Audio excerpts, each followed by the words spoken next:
তোমার আজ ক্লাস নেই? যাব না। কেন?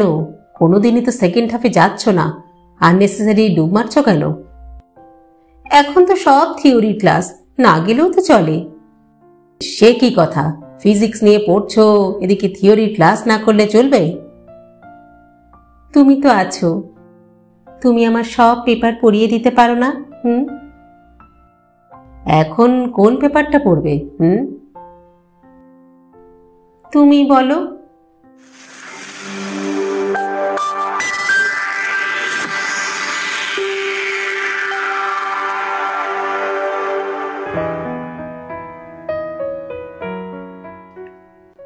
নমস্কার বন্ধুরা, সকলকে স্বাগত জানাই। আমি রাকা, আর আপনারা শুনছেন ইউটিউব চ্যানেল কথা ও কাহিনী বাই রাকা। বন্ধুরা, আজ আমি আবারও চলে এসেছি আমার গল্পের সম্ভার নিয়ে। আজ আমি আপনাদের শোনাতে চলেছি শ্রদ্ধেয়া সাহিত্যিক সুচিত্রা ভট্টাচার্যের লেখা একটি জনপ্রিয় উপন্যাস নীল ঘূর্ণি। উপন্যাসটি পাঠ করবার জন্য অনুরোধ করেছিলেন আমাদেরই এক শ্রোতা বন্ধু শ্রদ্ধেয়া পুষ্পিতা সরকার মহাশয়া। তাকে অকুণ্ঠ ধন্যবাদ জানাই। গল্প পাঠ যদি আপনাদের ভালো লাগে তাহলে একটা ছোট্ট লাইক করে দেবেন কিন্তু। আর হ্যাঁ, আমাদের চ্যানেলে যদি আপনি প্রথমবারের জন্য এসে থাকেন তাহলে অবশ্যই চ্যানেলটি সাবস্ক্রাইব করে নেবেন। আসুন এবার তাহলে শুরু করি। শুরু হচ্ছে নীল ঘূর্ণি পঞ্চম পর্ব। আজকের উপন্যাসটি প্রাপ্ত বয়স্কদের জন্য।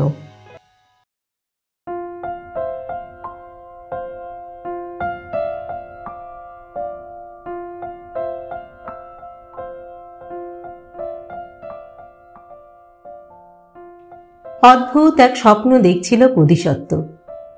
কুচকুচে কালো অনন্ত মহাশূন্যে জীবন্ত মহাকাশযান হয়ে ছুটছে সে তীব্র বেগে, অজানা পথে। বিপরীত দিক থেকে অবিরাম ধেয়ে আসছে ধূলিকণার মেঘ। অন্ধকারেও বোধিসত্ত্ব টের পাচ্ছে তাদের অস্তিত্ব। সঙ্গে সঙ্গে শুনতে পাচ্ছে একটা চাপা শব্দ, একঘেয়ে, এক টানা। হঠাৎ ঝলসে ওঠে আলো, চোখ ধাঁধিয়ে যায়। পরক্ষণেই আবার ঘন অন্ধকার। আধার একসময় ফিকে হয়ে এলো। এবার কি যেন এক আলোময় বস্তু এগিয়ে আসছে বোধিসত্ত্বর দিকে। ধূমকেতু? হ্যাঁ, ধূমকেতুই। নিকট থেকে নিকটতর হলো ক্রমশ, অবয়ব স্পষ্ট হলো। কোমাটা ভারী উজ্জ্বল। আরে, এ যে দৈতার মুখ! অসীম শূন্যে ভাসমান মুখ প্রায় আলোর গতিতে কাছে এসে গেছে। বোধিসত্ত্বর সঙ্গে মিলিত হচ্ছে ধূমকেতুরূপী দৈতা। কি প্রচণ্ড উত্তাপ! বোধিসত্ত্ব ক্ষয়ে যাচ্ছে দ্রুত, ছোট হয়ে যাচ্ছে। দেখতে দেখতে বোধিসত্ত্ব দৈতা অতি ক্ষুদ্র হয়ে গেল। ওই বিন্দু ভরের কি মারাত্মক যে টান! বিচ্ছুরিত আলোর কণাগুলোকে শুষে নিচ্ছে। শূন্য থেকে বেমালুম হারিয়ে যাচ্ছে আলোর অস্তিত্ব। আধারের ঘনত্ব বাড়ছে, বাড়ছে। বোধিসত্ত্বর রাতের প্রথম তন্দ্রাটা ছিঁড়ে গেল। অন্ধকারের এত গাঢ় রূপ আগে কখনো দেখেনি বোধিসত্ত্ব। ধকধক করছে বুক। টের পেল এই শীতেও ঘেমে গেছে খুব। লেপ সরিয়ে উঠে বসল বিছানায়। ঘরে এখনো গাঢ় অন্ধকার, কিছুই ঠাউর হয় না। একটুক্ষণের জন্য বোধিসত্ত্ব বুঝতেই পারল না সেটি কোথায়। ক্ষণিক পরেই সম্বিত ফিরল। হাতড়ে হাতড়ে টিপল বেড সুইচটা। জ্বলে উঠেছে হালকা সবুজ নাইট বাল্ব। পাশেই রাখি, ঘুমোচ্ছে দেওয়ালের দিকে ফিরে। এক ঝলক তাকে দেখে খাট থেকে নামল বোধিসত্ত্ব। চেয়ারের গা থেকে শাল টেনে জড়ালো। পায়ে পায়ে এসেছে স্টাডি রুমে। আরাম কেদারায় বসে সিগারেট ধরালো একটা। স্বপ্নটা এখনো কাঁপছে বুকে। বোধিসত্ত্ব আর দৈতার মিলনে তৈরি হচ্ছে কৃষ্ণ গহ্বর। এমন স্বপ্নের অর্থ কি? দৈতা কি তার জীবনে ধূমকেতু? অনন্ত এক দূরত্ব থেকে ক্ষণিকের জন্য কাছে আসবে, আবার মিলিয়ে যাবে মহাশূন্যে। এখন আর তা কি করে হয়? বিশ্বামিত্রের ধ্যান ভাঙিয়ে মেনকা কখনো ফিরে যেতে পারে না। দ্বিধা সংকোচের কাল পেরিয়ে গেছে। শুধু বোধিসত্ত্বর জন্যই সব ছেড়ে এসেছে দৈতা। এখন আর তাকে কোন অছিলায় ফেরাবে বোধিসত্ত্ব? কেনই বা ফেরাবে? এই পৌঢ় বয়সেও তাকে দেখে মুগ্ধ হয়েছে 23 বছরের তরতাজা যৌবন। ভাবনাটুকুতেই রোমে রোমে হর্ষ জাগে, শরীরের প্রতিটি কোষ যেন নতুন করে প্রাণ পায়। সিগারেটে বড় করে একটা টান দিল বোধিসত্ত্ব। তামাকের ধোঁয়ায় ভরে নিল ফুসফুস। দয়িতা বয়সে তার কন্যা সম, কিন্তু তাতে কি আসে যায়? পুরুষ আর নারীর সম্পর্কের মাঝে বয়সটা কোনো ব্যবধানই নয়। মুগ্ধ ছাত্রী তার জীবনে অনেক এসেছে, কিন্তু এমন ব্যাকুল আত্মনিবেদন আগে কখনো ঘটেনি। দয়িতাই তাকে জাগিয়ে দিল, বুঝিয়ে দিল তার যৌবন এখনো ফুরিয়ে যায়নি। শরীরী কামের অসহ্য তাড়নায় এখন পুড়ছে বোধিসত্ত্ব। এ কথাই বা সে অস্বীকার করে কি করে? যদি এর জন্যে মহাশূন্যে কৃষ্ণ গহ্বর হয়ে যেতে হয়, সেও কি আচ্ছা। তবু দয়িতাকে হারিয়ে ফেলার মতো মূর্খামি সে কিছুতেই করতে পারবে না। রাত্রির এক অত্যাশ্চর্য ক্ষমতা আছে, সে শুধু চরাচরে আঁধার নামিয়েই ক্ষান্ত হয় না, মনের গোপন অন্ধকারকেও সে প্রকট করে দিতে পারে। এই প্রায়ন্ধকার স্টাডি রুমে বসে গবেষণার কথা ভাবছিল না বোধিসত্ত্ব। ঘরের নীলাভ শূন্য স্থানে এখন শুধু দয়িতার হলোগ্রাম, নগ্ন দয়িতা। বাদামের মতো দেহের রং, কচি লেবু পাতার মতো পেলাবতা ত্বকে, উদ্ধত দুটি স্তন টান টান হয়ে আছে কামনায়। স্তনবৃন্তে হাত ছোঁয়ালে যেন কোটি ভোল্টের শক লাগে। কি মসৃণ নাভি, কি অপরূপ জঙ্ঘা, কি মোহময়ী উরুসন্ধি! বোধিসত্ত্বর শরীরের চাপে মোমের প্রতিমা যেন গলে গলে যাচ্ছিল। বোধিসত্ত্বর মধ্যেও আগুন আছে তাহলে এখনো? শরীর অস্থির অস্থির লাগে বোধিসত্ত্বর। হাত বাড়িয়ে দয়িতাকে ছুঁতে চাইল বোধিসত্ত্ব, জিভ দিয়ে স্পর্শ করতে চাইল। মুখ ডোবালো দয়িতার বুকের উপত্যকায়। নেই, কিচ্ছু নেই, বেবাক শূন্যতা। অতৃপ্তি যেন বেড়ে গেল বহু গুণ। বোধিসত্ত্ব কাঁপছে জোড়ো রোগীর মতো। ওই মাদক যৌবন কি একবার দুবার ভোগ করে তৃষ্ণা মেটে? আরও চাই, আরও চাই, অনন্তবারের জন্য চাই, চিরকালের জন্য চাই। কিন্তু তাদের দুজনের সম্পর্কটা আর কি হবে? দয়িতা রোজ ছলছল চোখে বলছে সে আর হোস্টেলে থাকতে চায় না। বাবা মার অর্থে এক মুহূর্তের জন্য তার প্রতিপালিত হবার ইচ্ছে নেই। টাউনে ঘর খুঁজছে দয়িতা, কিন্তু চালাবে কি করে? বোধিসত্ত্ব টাকা দেবে? দিতেই পারে, অর্থটা কোনো সমস্যাই নয়। কিন্তু দয়িতাকে নিতে রাজি হবে? বোধিসত্ত্বই বা তখন দয়িতার কাছে যাবে কোন পরিচয়ে? তাদের সুন্দর সম্পর্কের মাঝে একটা ইতর গন্ধ এসে যাবে না? ঘরের বড় আলোটা জ্বলে উঠল। ঘোর ঘোর ভাব কেটে গেল বোধিসত্ত্বর। পিছনে রাখি। জড়ানো গলায় বোধিসত্ত্ব বলল, কি হলো, আলো জ্বাললে কেন? অন্ধকারে এসে ভূতের মতো বসে আছো কেন? ইচ্ছে হচ্ছে, বসে আছি। মানুষ বটে একটা, এই শীতে রুম হিটারটা জ্বালিয়ে নাওনি কেন? বলতে বলতে সুইচ অন করে বোধিসত্ত্বর পিছনে এসে দাঁড়ালো রাখি। আলগা হাত রেখেছে বোধিসত্ত্বর পিঠে।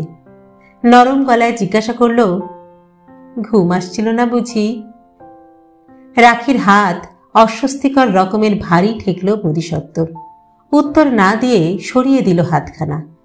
রাখি ঝুঁকে বোধিসত্ত্বকে দেখল। কাজ নিয়ে বসবে এখন? বোধিসত্ত্ব এবারও কোনো উত্তর দিল না। আর একটা সিগারেট লাগিয়েছে ঠোঁটে, দেশলাই জ্বালল। অভ্যাস মতো তাড়াতাড়ি অ্যাশট্রে বাড়িয়ে দিয়েছে রাখি। অভ্যাস মতোই বোধিসত্ত্ব সেখানে গুঁজে দিল কাঠিটা। রাখির উপস্থিতি সচেতনভাবে উপেক্ষা করে ধোঁয়ার বৃত্ত রচনা করছে। রাখি গায়ে পড়া হয়েই টানল বোধিসত্ত্বকে। ওঠো না, চলো, রাত 2টো বাজে, এখন আর কাজ নিয়ে পড়তে হবে না। আহ, যাও তো, জ্বালিও না। কেন, আমি বুঝি শুধুই জ্বালাই? বোধিসত্ত্ব ভ্রু কুঁচকে তাকালো। রাখির মুখে হাসি হাসি ভাব, ভঙ্গিটাও বেশ চপল।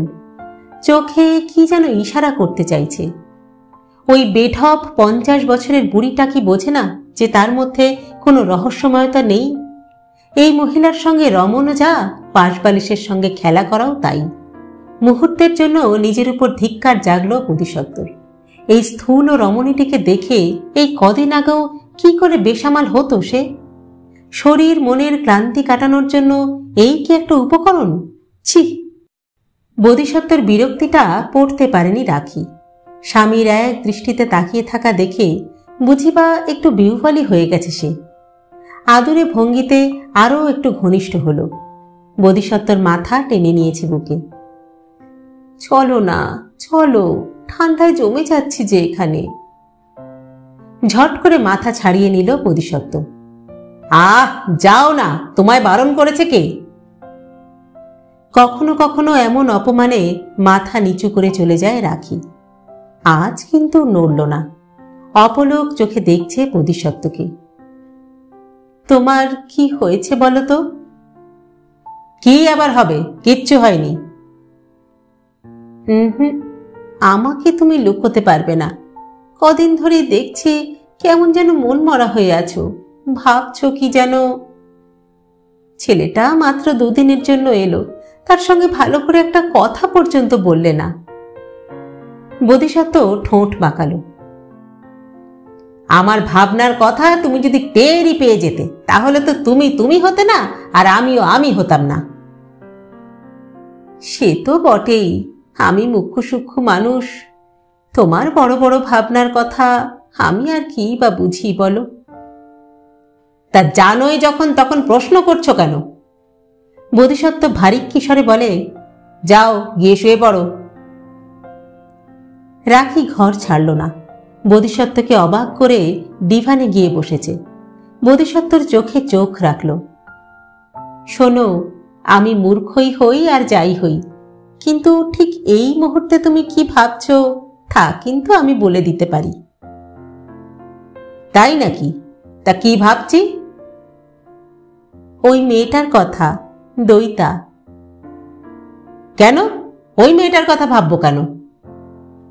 বোধিসত্ত্ব বুঝি একটু চেঁচিয়েই ফেলল। শীতল বন্ধ বাড়িতে নিজের উচ্চকিত স্বর প্রতিধ্বনিত হল নিজেরই কানে। বড় শূন্য গর্ভ লাগলো চিৎকারটা। উষ্ণ হয়ে উঠল বোধিসত্ত্ব। রাখির মুখ আবার সহজ স্বাভাবিক, হাসছে মিটিমিটি। না, এমনি মনে হলো। তা যাকে যাক। আচ্ছা, মেয়েটা অনেকদিন আসছে না কেন গো? আমি কি করে বলবো? না, সেই কবে যেন। ও হ্যাঁ, ক্রিসমাসের দিন। ক্রিসমাসের দিন থমথমে মুখ করে এলো, এ ঘরে বসে কাঁদছিল। তোমায় জিজ্ঞাসা করলাম, তুমি বললে কি সব যেন ফ্যামিলি প্রবলেম হচ্ছে। হচ্ছে তো, চলছেই তো। তোমার সঙ্গে আর দেখা হয়েছে ওর? না হওয়ার কি আছে, ইউনিভার্সিটি খুলে গেছে, ক্লাস হচ্ছে। আচ্ছা, প্রবলেমটা কি গো? এই নিশুতি রাতে সেটা জানা কি খুব দরকার তোমার? না, এমনি মানে কৌতূহল। আসলে ওইটুকু মেয়ে পড়াশুনো করছে, ওর আবার ফ্যামিলি প্রবলেম শুনে খুব অবাক লাগে জানো তো। কি ধরনের সমস্যা বলো তো? মা বাবার ঝামেলা, নাকি কোনো ছেলেকে পছন্দ করেছে অথচ বাড়িতে রাজি হচ্ছে না? বোধিসত্ত্ব আর মাথা ঠিক রাখতে পারল না, গর্জে উঠল। এত কথা কেন বলছো বলো তো তুমি? হ্যাঁ, দইতার প্রবলেম জানার জন্য যদি তোমার এত ছটফটানি থাকে, তবে যাও না, যাও ওর হোস্টেলে চলে যাও। অ্যান্ড আক স্যার, বুঝেছো? আমাকে ওই ধরনের সিলি প্রশ্ন তুমি করবে না। আহা, রেগে যাচ্ছ কেন? রাখি আহত মুখে বলল, তোমার সঙ্গে মেয়েটার এত ভাব আছে বলেই না। কি বললে? ভাব? হ্যাঁ, ভাব? What do you mean by ভাব? তড়াক করে লাফিয়ে উঠেছে বোধিসত্ত্ব। টাট্টু ঘোড়ার মতো পা ঠুকছে মেঝেতে। ভেবেছোটা কি তুমি? হ্যাঁ, ভেবেছোটা কি? যা খুশি তুমি তাই বলে যাবে? মুখে একটা লাগাম নেই তোমার? অশিক্ষিত মেয়ে ছেলেদের মতন ভাষা। রাখি যেন হতবাক। বোধিসত্ত্বর ক্রোধের অভিঘাতটা সামলাতে 2-1 সেকেন্ড বুঝি সময় লাগলো তার। মুখ লাল হয়ে গেছে। অস্ফুটে বলল, কি এমন বললাম যে গায়ে এত ফোসকা পড়ে গেল তোমার? হ্যাঁ, সে বোঝার বুদ্ধি কি আর তোমার ঘটে আছে? বটেই তো, বটেই তো। তুচ্ছ একটা শব্দ নিয়ে মেজাজ দেখানো তোমারই তো সাজে বটে। রাখির স্বর নীরস, বুঝিবা ঈষৎ রুক্ষও। এই যে আমি যখন বাপের বাড়ি গেলাম, তখন রোজ সকাল সন্ধে মেয়েটা আসতো, তোমায় রান্না করে খাওয়াচ্ছে, সারাদিন বাড়িতে থাকছে। কই, তুমি তো আমাকে এসব বলনি, গল্প করেও না। পাড়া প্রতিবেশীদের মুখ থেকে আমাকে শুনতে হয়েছে, তাও আমি তোমায় সে নিয়ে একটি প্রশ্নও করিনি। তুমি কি বলতে চাও? হ্যাঁ, কি বলতে চাও কি তুমি? রাখির কথা মাঝপথে থামিয়ে দিল বোধিসত্ত্ব। তুমি কি আমায় সন্দেহ করো নাকি? আমি কিছুই করি না গো, কিছুই করি না। ঘটনাটা শুধু তোমায় বলছিলাম, আর বুঝতে চাইছিলাম যে তুমি অত রেগে যাচ্ছ কেন। কথাটার অন্তর্নিহিত খোঁচাটা যেন আরো উস্কে দিল বোধিসত্ত্বকে। হিংস্র চোখে রাখিকে দেখল, গড়গড় করতে করতে বলল, হ্যাঁ হ্যাঁ হ্যাঁ, তুমি যা ভাবছো তাই, বুঝেছো? তুমি যা ভাবছো তাই। আমি ভালোবাসি দইতাকে। আর কেন ভালোবাসি শুনবে?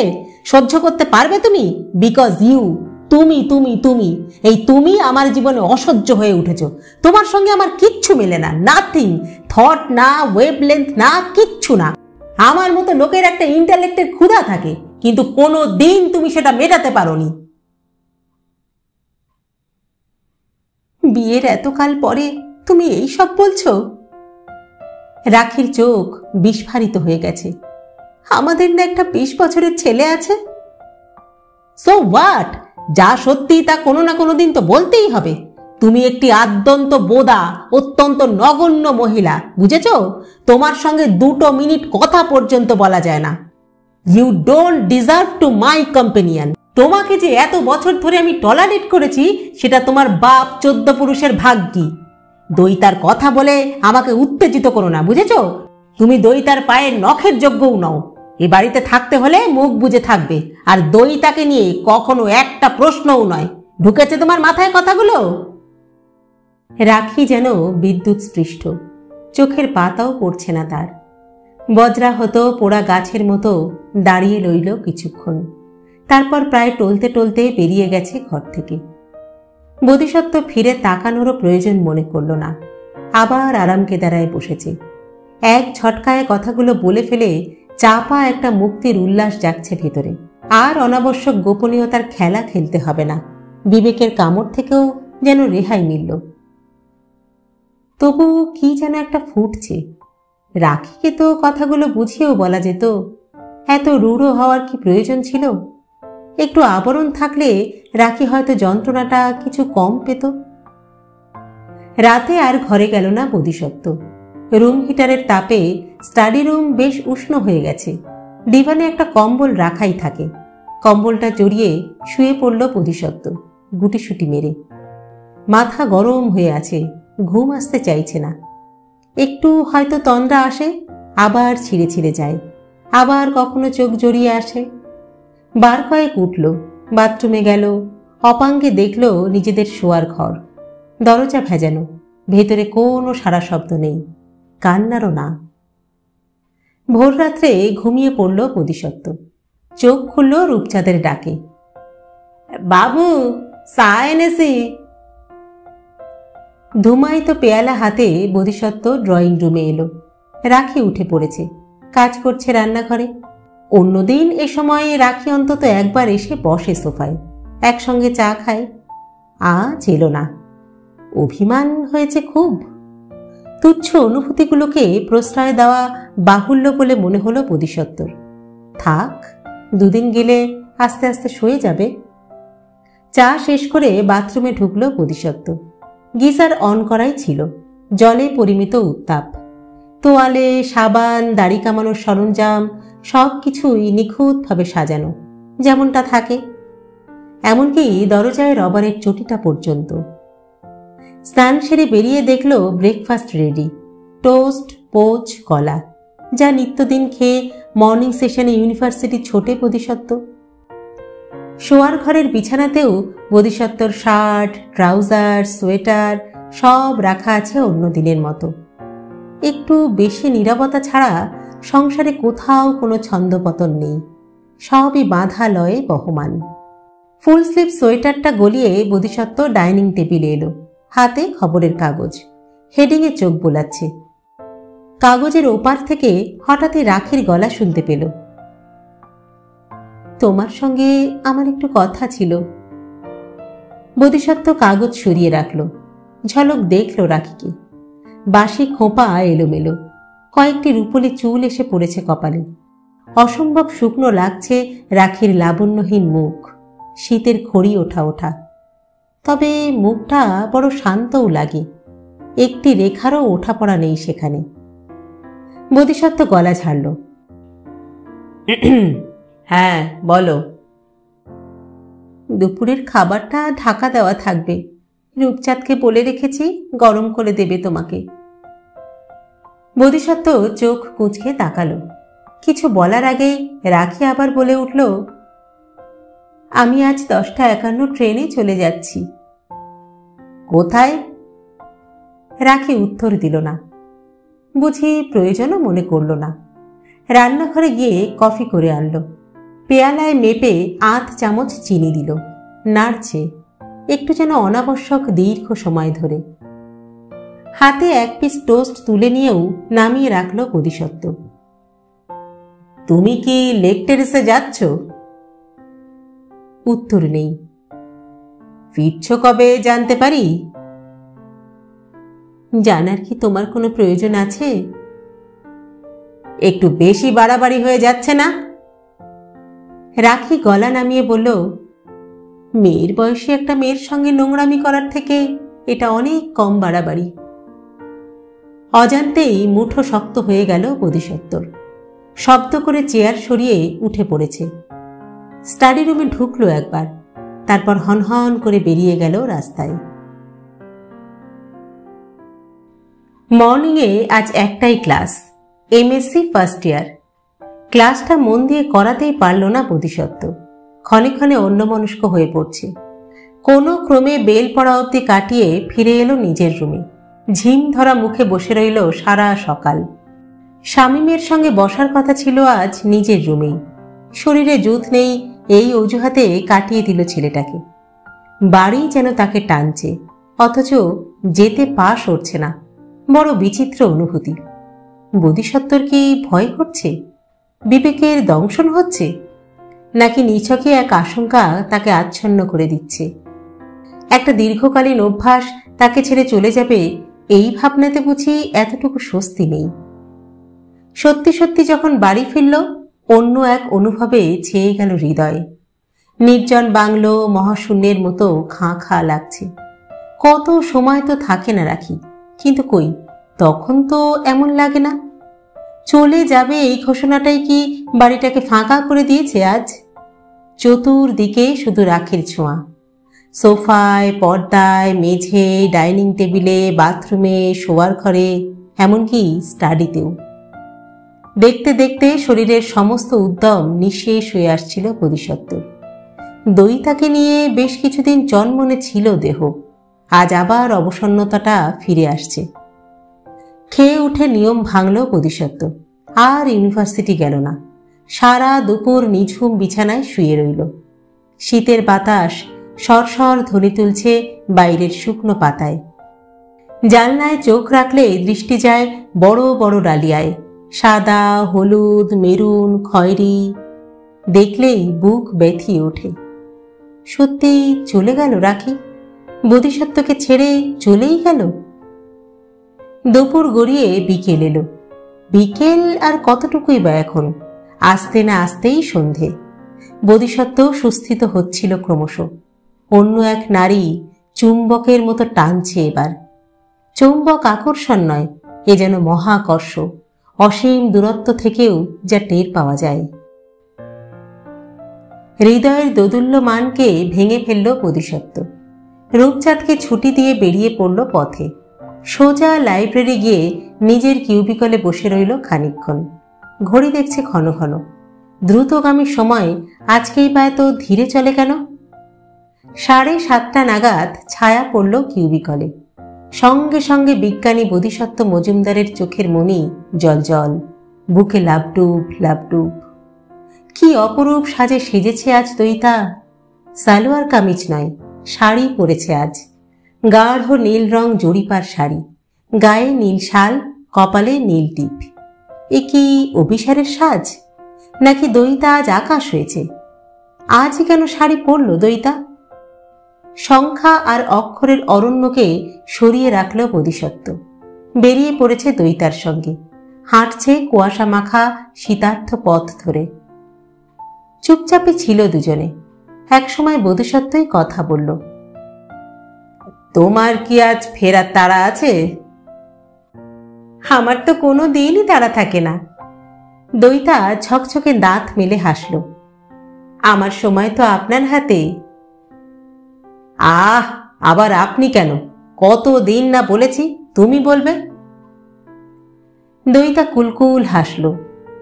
আমি তো বলেইছি আমার সময় লাগবে। আবার গাঢ় নিঃশব্দ, আবার নির্জন কুয়াশা মাখা পথ বেয়ে বয়ে চলা।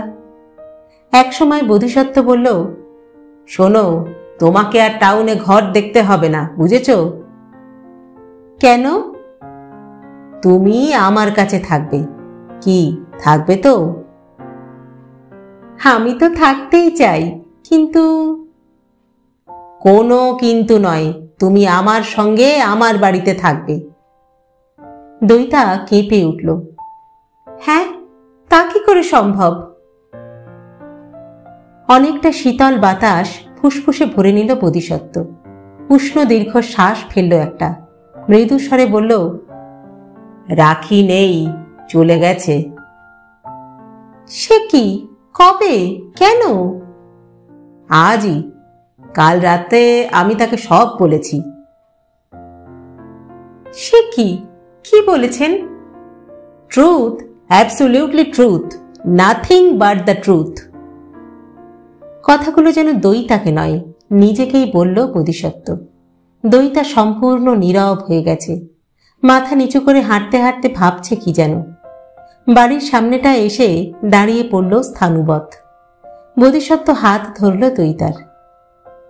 কি হলো? এসো, থামলে কেন? বাধ্য মেয়ের মতো বোধিসত্ত্বর হাত ধরে ভেতরে এলো দইতা। আলো জ্বালল বোধিসত্ত্ব, দরজা বন্ধ করে দিল। তারপর দইতার দু কাঁধ ধরে তাকে দাঁড় করিয়ে দিল ড্রয়িং রুমের মাঝখানে। ঠোঁটে আলতো চুমু খেয়ে বলল, আজ থেকে এটাই তোমার বাড়ি। দইতা কেমন যেন ভ্যাবাচাকা খেয়ে গেছে, যেন ব্যাপারটা ঠিক অনুধাবন করতে পারছে না। সন্দিগ্ধ চোখে তাকাচ্ছে চারিদিকে।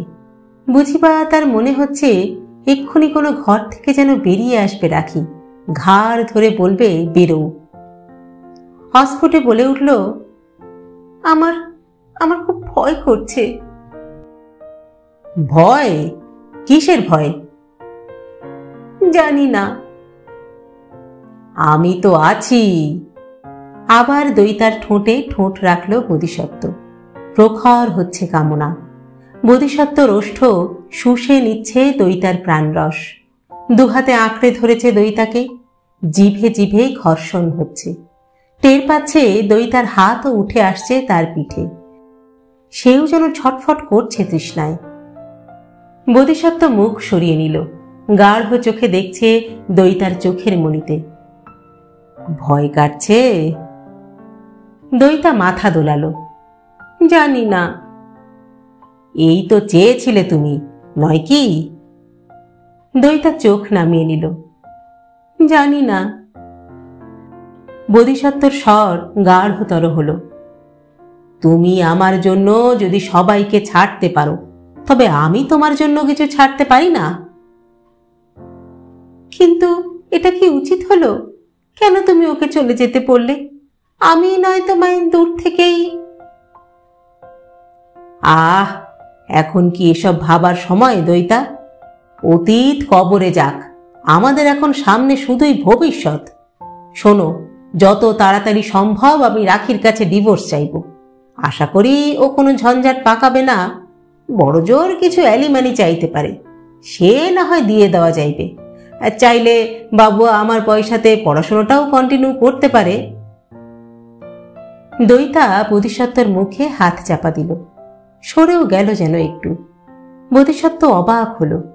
দইতাকে প্রসন্ন করার জন্যই তো সে জানিয়ে দিতে চাইছে আগামী পদক্ষেপগুলোর কথা। তবু কেন দইতা? ভ্রু নাচিয়ে বোধিসত্ত্ব জিজ্ঞাসা করল, কি হলো?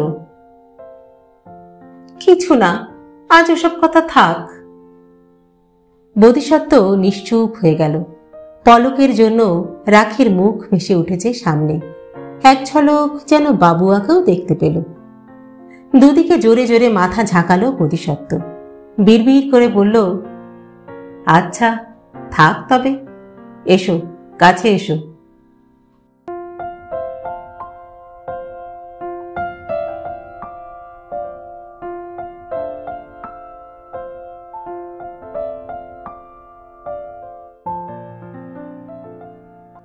ক্যাম্পাস টাউন থেকে সোজা বাপের বাড়ি এসে উঠেছে রাখি।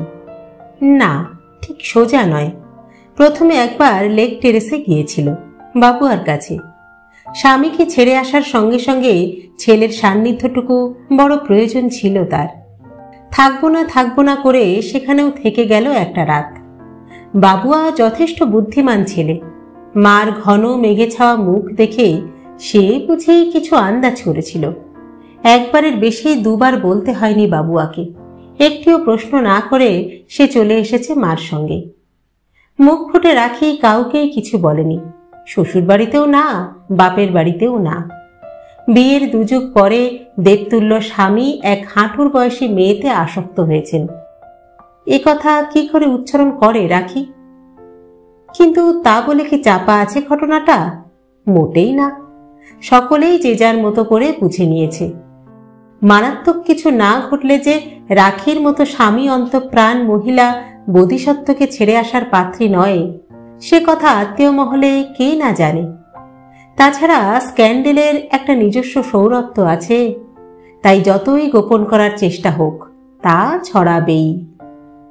দিনের পর দিন কেটে যাচ্ছে। পৌষ ফুরিয়ে মাঘ এলো।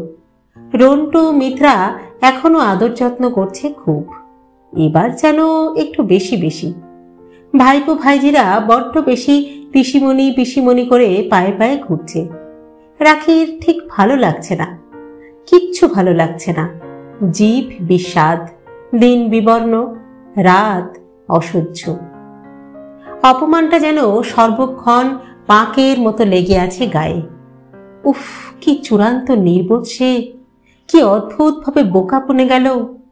এত কাল ঘর করার পর অবলীলায় একটা লোক বলে দিল, তুমি আমার ইন্টেলেক্টের ক্ষুধা মেটানোর যোগ্য নও। ওই মেয়ের নখের যোগ্যও নও তুমি। ছি ছি ছি, কি অপমান! রাখির এখন কেবলই মনে হয় জীবনের দুটো যুগ বেবাক নষ্ট হয়ে গেছে। তার ভালোবাসা মিথ্যে, এত দিনকার সহবাস মিথ্যে, সম্পর্ক মিথ্যে, সব মিথ্যে। সত্যি শুধু ওই অপমানটুকু। মাগো, আশ্চর্য! এত রাগ, এত জ্বালা, তবু এর মধ্যেও হঠাৎ হঠাৎ রাখির মন কেমন করে ওঠে বোধিসত্ত্বর জন্য। কি করছে এখন বোধিসত্ত্ব? কেমন আছে? ঠিকঠাক খাওয়া দাওয়া হচ্ছে তো? রূপচাঁদ কি পারছে সব দিক সামলাতে? সারাদিনে একবারও কি রাখিকে মনে পড়ে বোধিসত্ত্বর? আসার সময় একটি বারের জন্য বলল না যে থেকে যাও রাখি। 3 সপ্তাহের ওপর হয়ে গেল, কিন্তু কই একবারও তো ফোন করলো না। দইতার মধ্যে এমন কি আছে যে রাখিকে ভুলেই যেতে হলো? বাবুয়ার মধ্যেও ইদানিং একটা পরিবর্তন এসেছে, লক্ষ্য করে রাখি। টেস্ট পরীক্ষা, পার্ট 1-এর ফর্ম ফিল আপ সবই হয়ে গেছে। কলেজ এখন বন্ধ। বাড়িতে থাকার সময়ে বই নিয়ে বসলো তো ঠিক আছে, না হলে মার সঙ্গেই সারাক্ষণ গল্প করে আজকাল। কলেজের স্যারদের কথা বলে, সহপাঠীদের গল্প শোনায়, কোথায় যেন একটা টিউশনি করছে, সেই বাচ্চা ছাত্রছাত্রীদের কাহিনীও শোনায় মাকে। এত কথা বলে যে রাখির মাঝে মাঝে সন্দেহ হয় যে তাকে বুঝি ভুলিয়ে রাখতে চাইছে ছেলে। মার ভেতরটা যে পুড়ে যাচ্ছে তা কি বোঝে বাবুয়া? সরস্বতী পুজোর আগে দুম করে ঠান্ডাটা কমে গেল। সেদিন সকাল থেকে একটু গা হাত পা ম্যাচ ম্যাচ করছিল রাখির। দুপুরে শুয়ে কখন যেন ঘুমিয়ে পড়েছিল। মিত্রা এসে হঠাৎ ঠেলল, হাসি হাসি মুখে বলল, দিদি, তোমার দেওর এসেছে। বোধিসত্ত্বর সঙ্গে যাই হোক, শ্বশুর বাড়ির সঙ্গে রাখির যোগাযোগ এখনো অক্ষুণ্ণ আছে। দীপালি আর শান্তশীল তো প্রায় একদিন ছাড়া ছাড়াই ফোন করে। সেও তখন খবর নেয় শ্বশুর শাশুড়ির। 22 বছর ধরে যে পরিবারে সে অংশ হয়েছিল, দুম করে কি সেই পরিবারকে পুরোপুরি মুছে ফেলা যায়? আর মুছবেই বা কেন? তাদের সঙ্গে তো রাখির কোনো বিবাদ নেই। তবু শান্তশীলের আগমনে খানিকটা যেন অবাকই হয়েছে রাখি। জিজ্ঞাসা করল, একা এসেছে? মনে হলো অফিস থেকে, সঙ্গে গাড়ি আছে। মিত্রা চোখ ঘোরালো, দেখো কি আবার বলে। মিত্রার মুখভঙ্গিটা রাখির ঠিক ভালো লাগলো না। 50 বছর বয়সে পৌঁছে প্রায় 40-এর ভাতৃবধূর এই ধরনের কৌতূহল অস্বস্তিকরও বটে। বিরক্ত হয়েও লাভ নেই, হয়তো এটাই স্বাভাবিক। মিত্রার জায়গায় রাখি থাকলে সে কি অন্যরকম আচরণ করত? একতলায় রন্টুর চেম্বারের লাগোয়া বৈঠকখানা আছে একটা। শান্তশীলকে সেখানে বসায়নি মিত্রা, ওপরে ড্রয়িং রুমে নিয়ে এসেছে। নিজেকে যথাসম্ভব স্থিত রেখে সেই ঘরে এলো রাখি। শান্ত সোফায় বসে সিগারেট খেতে খেতে ম্যাগাজিন উল্টোচ্ছিল, গম্ভীর মুখে। রাখিকে দেখেই ফ্যাকাশে হাসল, এদিক ওদিক তাকিয়ে বলল, বৌদি, বাবুয়াকে দেখছি না যে, পড়ছে? রাখি কেজো গলায় বলল, না, বেরিয়েছে, আজও টিউশনির দিন তো। হ্যাঁ, টিউশনি? বাবুয়া টিউশনি করে? শান্তশীল বিস্ময় লুকোতে পারল না। কোথায়, কবে থেকে? অনেকদিন থেকেই করছে, প্রায় ধরো মাস দেড়েক। স্ট্রেঞ্জ, বলনি তো। আর তাছাড়া ওর টিউশনি করবার দরকারই বা কি? তা তো বলতে পারবো না, ওকেই বরং জিজ্ঞাসা করো। শান্তশীল মাথা নামালো, চোখ থেকে হাই পাওয়ারের চশমা খুলে মুছছে, আবার পরে নিল। হঠাৎ চোখ তুলে বলল, তুমি কবে যাচ্ছ বৌদি? কোথায়? বাড়ি? শান্ত কোন বাড়ির কথা বলছে? রাখির ভ্রুতে ভাঁজ। ঝটিতে নিজেকে সংশোধন করে নিয়েছে শান্তশীল।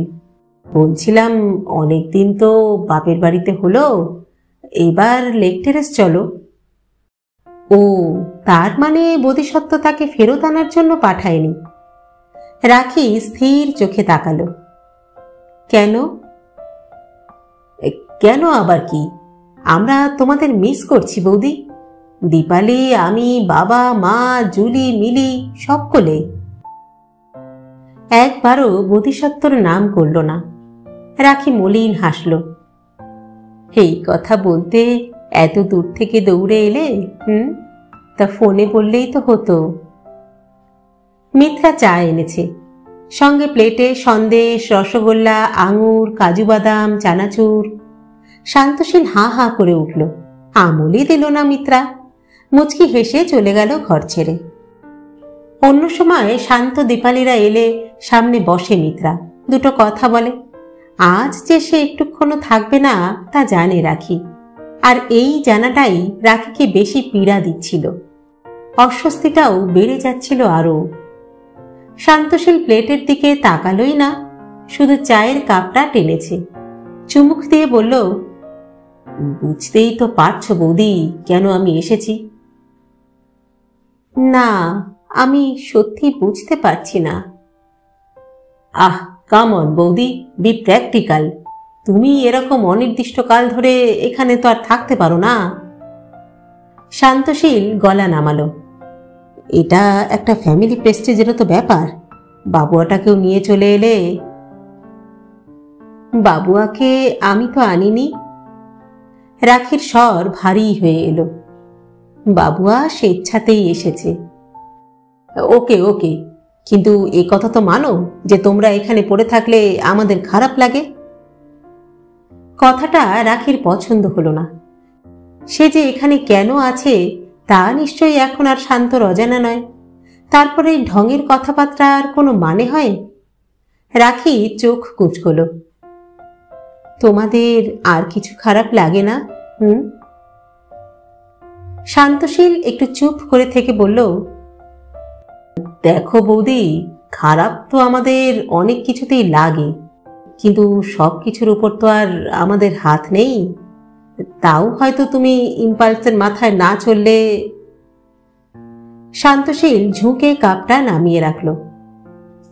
তুমি তোমার জমি কামড়ে পড়ে থাকলে সিচুয়েশনটা হয়তো অন্যরকম হতো, তাহলে দাদা হয়তো।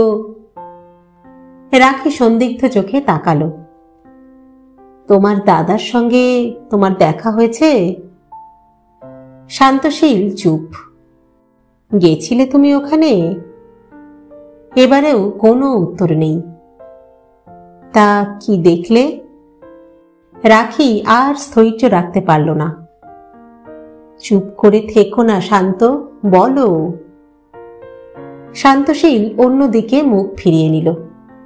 মুহূর্তে অসাড় হয়ে গেল রাখির বুক। যে আশঙ্কাটা মনের মধ্যে ঘুরে মরছে অহরহ, সেটাই তবে সত্যি হলো। করতে না চেয়েও প্রশ্নটা বেরিয়ে গেল রাখির মুখ থেকে। মেয়েটা তবে এখন তোমার দাদার সঙ্গে আছে? শান্তশীল হাত উল্টালো।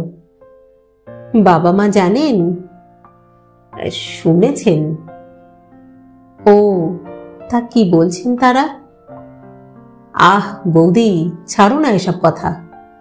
শান্তশীল বাচ্চা ভোলানোর স্বরে বলল, এটা কেন মনে রাখছো না যে তুমি আমাদের বাড়ির বউ, বড় বউ? তোমার জায়গা আমাদের কাছে ঠিকই আছে। চলো চলো, তুমি ফিরে চলো বৌদি। শেষ কথাগুলো যেন কানেই গেল না রাখির।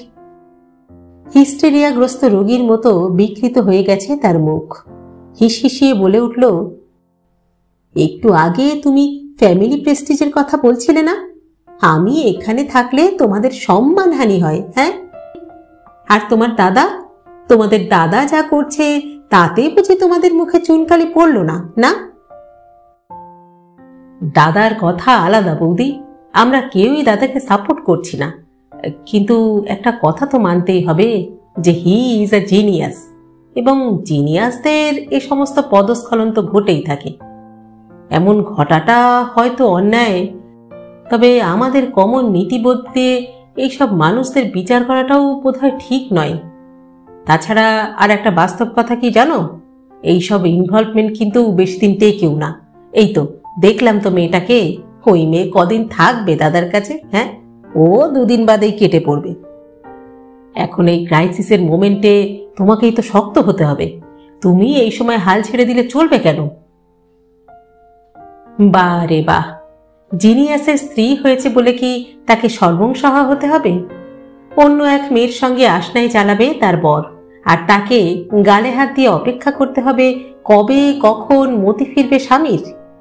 একটা শিক্ষিত মানুষ হয়ে এ কথা কি করে বলছে শান্তশীল? রাখির অসম্মানটাকে ধর্তব্যের মধ্যেই আনছে না। শান্তশীল সিগারেট ধরালো আর একটা, আবার বলল, দেখো বৌদি, দাদাকে তো কম দিন দেখছি না। তোমাকে আমি অ্যাসিওর করতে পারি যে দাদার কাছে তোমার এখনো একটা স্পেশাল পজিশন আছে। দাদা এখনো তোমার কথা ভাবছে, বাবুয়ার কথা ভাবছে। He is a genuine feeling for both of you. In fact দাদার রিকোয়েস্টেই তোমার কাছে আজ আমি এসেছি। রাখির ঠোঁট বেঁকে গেল, বলল, আমাকে লেক টেরেসে থাকার নির্দেশটাও কি তোমার দাদারই দেওয়া? ওটা আমরাই চাইছি বৌদি। দীপালিও বলছিল ওতে তোমার নিজের জায়গাটাও সিকিউর থাকবে। সরি শান্ত, আমি অতি নগণ্য মানুষ। তোমার দাদার তুলনায় আমি কিচ্ছু না, কিন্তু একটা মানুষ তো বটে। যেখানে তোমার দাদার সঙ্গেই আমার কোনো সম্পর্কই এক্সিস্ট করে না, সম্পর্ক থাকছে না। সেখানে ওইভাবে জমি আঁকড়ানোর চেষ্টা করে কি লাভ বলো তো? আমাকে অন্তত এইটুকু আত্মসম্মান বজায় রাখতে দাও। তুমি কি ডিসিশন নিয়েই ফেলেছ বৌদি? ডিসিশন নেওয়ার আমি কে বলো? রাখির স্বরে বিদ্রুপ ফুটল। ডিসিশন তো তোমার দাদাই নিয়েছে, আমি শুধু নিজের মানটুকু বাঁচানোর চেষ্টা করছি। দেখো, যা ভালো বোঝো করো।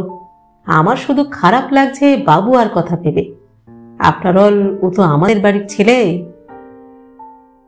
না, বাবু আমার ছেলে।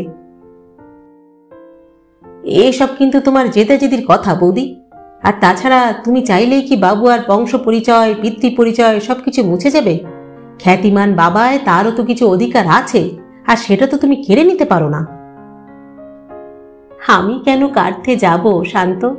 বাবুয়া বড় হয়ে গেছে, যা ভালো বোঝে তাই করবে। তোমাদের কাছে যেতে চাক কি তোমার দাদার কাছে, আমি ওকে বাধা দেব না। শান্তশীল মাথা নাড়ল, আর কথা খুঁজে পাচ্ছে না। চেপে চেপে সিগারেট নিভালো অ্যাশট্রেতে। হঠাৎ ব্রিফকেস খুলে একটা বাদামি খাম বার করেছে। সামান্য ইতস্তত করে বাড়িয়ে দিল রাখির দিকে। বৌদি, এটা রাখো। কি আছে এতে? টাকা 3000, ওই দাদা পাঠিয়েছে। হঠাৎ? না, মানে তোমার একটা খরচ খরচা আছে না, বলেছে প্রত্যেক মাসেই পাঠাবে। রাখির কান্না পেয়ে গেল। এখনই তাকে খোরপোশ দিতে চায় বোধিসত্ত্ব, মানে তাকে পাকাপাকি ভাবেই জীবন থেকে ঝেড়ে ফেলতে চাইছে। টাকার তার প্রয়োজন আছে ঠিকই, এই তো কদিনই বা এসেছে রন্টুর বাড়ি, অথচ এখনই মনে হচ্ছে যেন ভাইয়ের ঘাড়ে বসে খাচ্ছে। রন্টুর অবস্থা অবশ্য যথেষ্ট সচ্ছল, সে মোটেই দিদিকে বোঝা বলে মনে করে না, অন্তত এখনো পর্যন্ত। তবু এখানে এসে নিজের হাতে আগের মতো একটু খরচাপাতি করতে পারলে এ সংকোচটা হয়তো রাখির কেটে যেত। কিন্তু তা বলে ওই টাকা স্পর্শ করবে? শুকনো গলায় রাখি বলল, তোমার দাদা মহৎ মানুষ, তার অপার করুণা, কিন্তু তাকে বলো যে তার দয়া ছাড়াও আমি বেঁচে থাকতে পারবো। ছেলে মানুষই করো না বৌদি, টাকার উপর রাগ করতে নেই, রেখে দাও। শান্ত, প্লিজ। শান্তশীল থমকে গেল। সবার কাছে চিরকালটা রাখি ব্যক্তিত্বহীন বলেই পরিচিত, কিন্তু এই মুহূর্তে তার স্বরে এমন এক অস্বাভাবিক দৃঢ়তা ছিল যা তার সমবয়সী দেওরটিকেও থমকাতে বাধ্য করল। ছোট্ট একটা শ্বাস ফেলে খাম ভরে রেখেছে ব্রিফকেসে, উঠে পড়ল। তুমি কিন্তু আমায় ভুল বোঝো না বৌদি, আমি তোমার ভালোর জন্যই। রাখি কথা বাড়ালো না, গাড়ি অবধি এগিয়ে দিয়ে এলো দেওরকে, পায়ে পায়ে ফিরল। ঘরে ঢুকতেই মিত্রা উড়ে এসেছে যেন। দিদি, সত্যিই তাহলে জামাইবাবু ওই মেয়েটাকে নিয়েই আছেন? হ্যাঁ, ছি ছি ছি। আড়াল থেকে তবে সব শুনেছে মিত্রা। যেটুকু জানত না সেটুকু শূন্যস্থানও পূরণ হয়ে গেল আজ। এই কদিন সব কথাই রাখা রাখা, ঢাকা ঢাকা ছিল। শান্তশীল এসে আবরণটা একেবারে ঘুঁচিয়ে দিয়ে গেল। মিত্রা বলেই চলেছে, তুমি মেয়েটাকে দেখেছ? বলি তখনই মুড়ো ঝ্যাঁটা দিয়ে ও মেয়ের বিষ ছেড়ে দিতে পারোনি?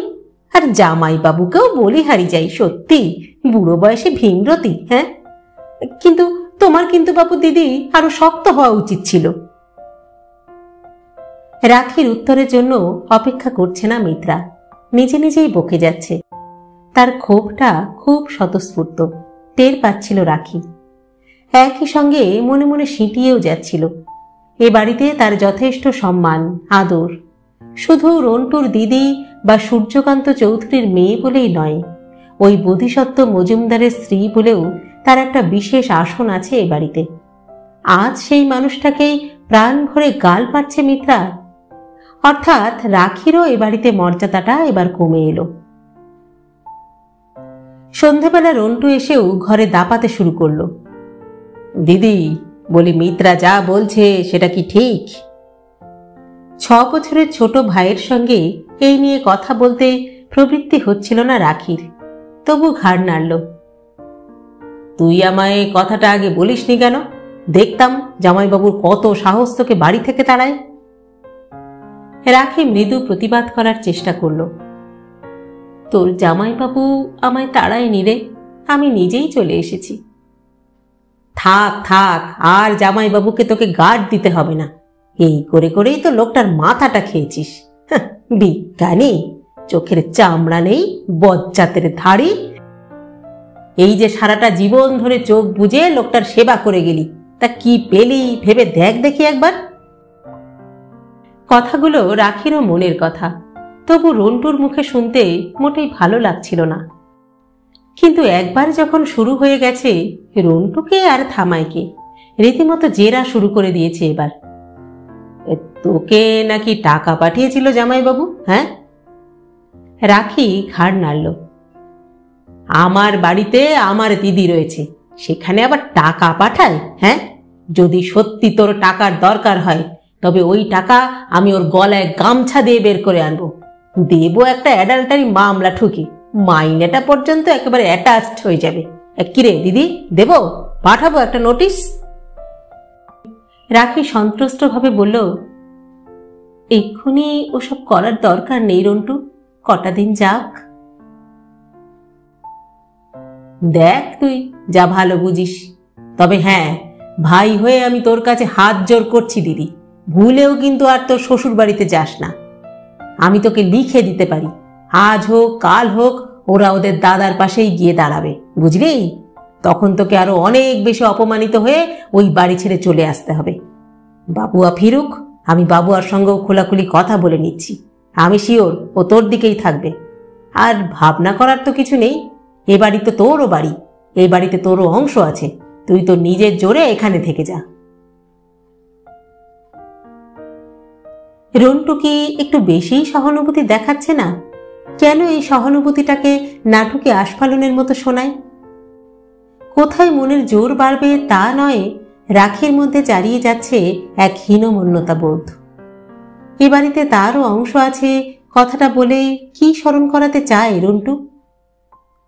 রাখি তক্ষুনি কিছু বলল না ভাইকে, তবে একটা কথা সে উপলব্ধি করছিল, এ বাড়িতে আজ থেকে তার আর কোনো ব্যক্তিগত জীবন বলে কিচ্ছু থাকবে না। সবই নিয়ন্ত্রিত হবে রন্টু আর রন্টুর বউয়ের অঙ্গুলি হেলনে। এরা দুজনেই তাকে যথেষ্ট শ্রদ্ধা ভক্তি করে, নিশ্চিতভাবে তার ভালোই চাইবে। তবু হয়তো বাড়ির খানিকটা জায়গা পাকাপাকি ছেড়ে দিয়ে বলবে, দিদি এটা তোর জন্য, তুই এখানেই থাক। হয়তো হাতে টাকা গুঁজে দিয়ে বলবে, এটা রাখ দিদি, তুই আর তোর ছেলে খরচ কর। হয়তো বলবে ভালো মনেই, কিন্তু রাখি তার নির্দ্বিধায় গ্রহণ করতে পারবে কি? নিজের উপর ধিক্কার জাগছিল রাখির। এককালে ফিলোসফিতে অনার্স নিয়ে পাশ করেছিল সে। ঘরকন্যার কাজ করতে করতে কবে যেন সেই সব শিক্ষা মূল্যহীন হয়ে গেছে। ইচ্ছে করলেও আজ আর অন্যের হাত তোলা হয়ে থাকা ছাড়া বাঁচার কোনো উপায় নেই। এই 50 বছর বয়সে কোথায় কি এমন কাজ জোটাবে সে? পরভৃত জীবনকেই পরম মোক্ষ ভেবে এতদিন সুখে দিন কাটিয়েছিল রাখি। একটা মাত্র ঝড়ে এই দুর্দশা যে হবে তা কি ভেবেছিল? বাবুয়া ফিরল 8টা নাগাদ। ফিরেই রাখির কাছে এসেছে। মা, শুয়ে পড়েছ যে, জ্বর এলো নাকি? না রে, এমনি, আসলে মাথাটা টিপটিপ করছে। ও, ওষুধ খেয়েছ? দরকার নেই, কমে যাবে। তা তোর এত দেরি কেন? কি পড়াচ্ছিলি এতক্ষণ? আর বলো না, দুটোর মাথাতেই তো একবার গোবর পোড়া। সামনে অ্যানুয়াল পরীক্ষা, এখন একটু ভালো করে ধোলাই না দিলে চলে? বাবুয়া হাসল। হাত ছেলেটার ইতিহাস পরীক্ষা নিচ্ছিলাম। কি লিখেছে জানো? আকবরের বাবার নাম নাকি শাহজাহান, আর মেয়েটা তো অঙ্ক কষতে গিয়ে। বাবুয়া, তোর কাকা কিন্তু তোর টিউশনি করা পছন্দ করছে না। বাবুয়ার হাসি হোঁচট খেয়ে গেল, চোখ কুঁচকে তাকিয়েছে। রাখি বিছানায় উঠে বসল। আজ শান্ত এসেছিল, কথা হচ্ছিল তোকে নিয়ে। ও তাই বলো, কখন এসেছিল? এই তো বিকেলের দিকে, এই 3-4টের সময়। আমাদের ও বাড়িতে চলে যেতে বলেছে। ও। ছেলের গোমড়া মুখখানা দেখে নিয়ে রাখি বলল, তোকে একটা কথা বলবো বাবুয়া, রাগ করবি না তো? কেন, রাগ করার মতো কিছু বলবে নাকি তুমি? না, ভালো কথাই বলবো। বলি কি, তুই লেক টেরেসে ফিরে যা, সপ্তাহে সপ্তাহে আসবি, আমার সঙ্গে দেখা করে যাবি। ইচ্ছে হলো তো মাঝে মাঝে এখানে 1-8 দিন থেকেও হয়তো গেলি। হঠাৎ একথা বলছো কেন মা? শান্ত খুব জোর করছিল বাবুয়া, বারবার বলছিল যে বাবুয়া আমাদের বাড়ির ছেলে। তাছাড়া আমিও ভেবে দেখলাম, তুই বা কেন মিছিমিছি এখানে? ওটাই তো তোর নিজের বাড়ি, নয় কি? আমার কোনো বাড়ি নেই মা, ওটা আমার ঠাকুরদাদার বাড়ি। এটা কি একটা যুক্তির মতো কথা হলো বাবুয়া? তুই কি অস্বীকার করতে পারিস যে তুই মজুমদার বাড়ির ছেলে? আমি কোনো বাড়ির ছেলে নয় মা, আমি তোমার ছেলে। তুমি যদি ও বাড়িতে না যেতে পারো, তাহলে আমিও যেতে পারি না? ছেলের মুখে ঠিক এই কথাই শুনতে চাইছিল রাখি। তবু মিনতির সুরে বলল, আমার যাওয়ার কোনো উপায় নেই রে, নইলে আমি নিশ্চয়ই যেতাম। আমি তো তোমাকে একবারও যেতে বলিনি মা, আমি শুধু বলেছি তোমার যেখানে থাকার অসুবিধে সেখানে আমিও থাকবো না। সে তো আমার এখানে থাকতেও ভালো লাগছে না বাবুয়া। তাহলে থেকো না এখানে, বলো তো আমি কাল থেকে বাড়ি খুঁজতে পারি। যা, তাই আবার হয় নাকি? আমার টাকা কোথায়? ইচ্ছে থাকলে উপায় হয় মা, বুঝলে? শোনো, লকারে তোমার নিজের যা গয়নাগাটি আছে সব তুলে নাও। তার থেকে কিছু বেচে কয়েকটা মাস আমরা চালাতে পারবো না? হ্যাঁ, এর মধ্যে আমার পরীক্ষাটাও হয়ে যাবে। কিছু একটা আমি ঠিক জোগাড় করে নেব, তুমি দেখো। তুই চাকরি করবি? পড়াশুনো ছেড়ে দিবি? রাখি প্রায় আর্তনাদ করে উঠল। আহ মা, পড়াশুনো আগে না বেঁচে থাকাটা আগে? সময় সুযোগ পেলে আবার না হয় পড়ব, নয়তো। আর শোনো, আগে আমায় নিজের পায়ে দাঁড়াতে হবে। বাবু আর চোখ মুখ ভালো ঠেকছিল না রাখির, কেমন যেন অস্বাভাবিক রকমের জলজল করছে। মাকে খাওয়ানো পড়ানোর ভার নিতে চাইছে। কবে থেকে এত বড় হয়ে গেল বাবুয়া? বাবুয়া পাশে এসে বসল। তুমি কিচ্ছু ভেবো না মা, এভরিথিং উইল বি ফাইন, আমি তো আছি। রাখির চোখে জল এসে গেল। তার কথা ভেবে ছেলে লেখাপড়া ছেড়ে দেবে, এ কথা যেন কিছুতেই মেনে নেওয়া যায় না। ওইটুকু ছেলে কি চাকরি করবে? এ কি অসহায় অবস্থায় ছেলেটাকে ফেলে দিল রাখি। বহুকাল পরে বাবুয়া জড়িয়ে ধরেছে রাখিকে, সেই ছেলেবেলার মতো। গাল থেকে চোখের জল মুছে দিল, মাথায় হাত বোলাচ্ছে। যেন রাখি বাচ্চা মেয়ে, বাবুয়া তার প্রাপ্তবয়স্ক অভিভাবক। যেন রাখি তার আশ্রয় নয়, সেই রাখির আশ্রয়। জীবন যে কাকে কখন কোথায় নিয়ে যায়।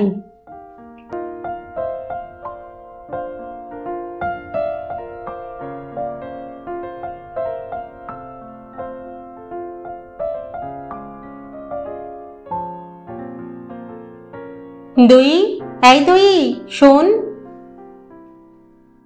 প্র্যাকটিক্যাল ক্লাস শেষ হতেই ল্যাবরেটরি থেকে বেরিয়ে তড়িঘড়ি করিডোর ধরে হাঁটা শুরু করেছিল দইতা।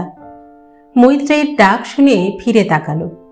মৈত্রেয়ী একা নয়, সঙ্গে শুভজিৎ আর তন্ময়ও আছে। দইতা ঘড়ি দেখতে দেখতে বলল, হ্যাঁ বল, কি বলছিস? মৈত্রী এগিয়ে এলো। এই শোন, তুই কর্নার টেবিলের জিএম কাউন্টারটায় কাজ করছিলি না? হ্যাঁ, কেন?